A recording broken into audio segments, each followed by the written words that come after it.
kedam tangjang minipai kritroksi ni vapor pai troksi malom bang sudi susiara tum chelang si me thengtom ot cry pen kachesong sai den pon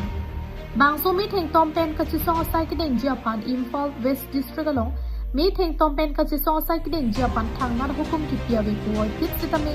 non hedjong bomb pen kateng kheng ahut bang hinio so maratum apqran dam de bang so puthak ti ong dong ara tum me thengtom ot cry pen kachesong sai den pon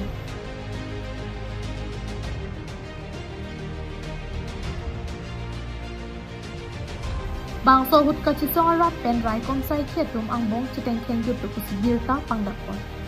kedam tangjang minipai troksi ni kang sam por pai troksi por malom Bisnupur district trong glaubi along jakong kithi kang babahor mu mate bom kateng kheng ajok bang hini klim sumar apqran dam jilo bang so jok adai kido tuma phan nep serak nangji pura aning ki pongara ritum mi thengtom ot cry pen si kachesong pado pondo bang so kachesong ahut rai kom sai khia puthak hang sarlang pondo mi thengtom ot cry pen ar mu chejeng sai dam bom pen kilometer dam det pen chinga mathak anpali damlo bang so ha waralong anabang ke sarkar sai hempen danglok chief ministers banglo police headquarters and lok bhavan ke do ha waralong anpali damlo bang so ha waralong an ke lia porahut anabang ke kachesong aradaphan aphi kachiru japan rai kom sai khe hin pen pin khat pondo bonta radatum abang atoi ti si kachesong ahir nang do bomlo la so jok rai khom sai khe hin pen tear gas apsi kachesong atuma phan khang pondo bang so pi penang anari so tuma hin pen rai kom sai khe tuma phan arwi ki jang thak thak si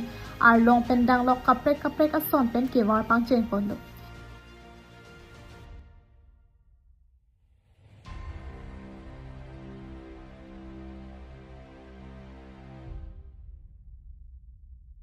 ahiring tang rak kachesong ahut ki ong dung kachesong atum adima long pen kat etlo la pen penang anatum areng ahu ke so dunang dulu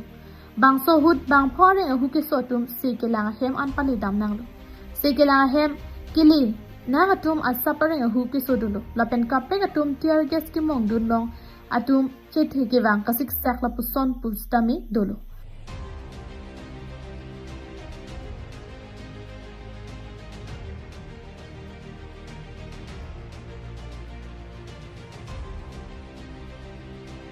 bang so putha ki pachini pon teng ke kachesong arat armu ki ong thup pe ka jok ki pang sam je phan penang an ka siksak dolo pusi pachini pon news report KTV News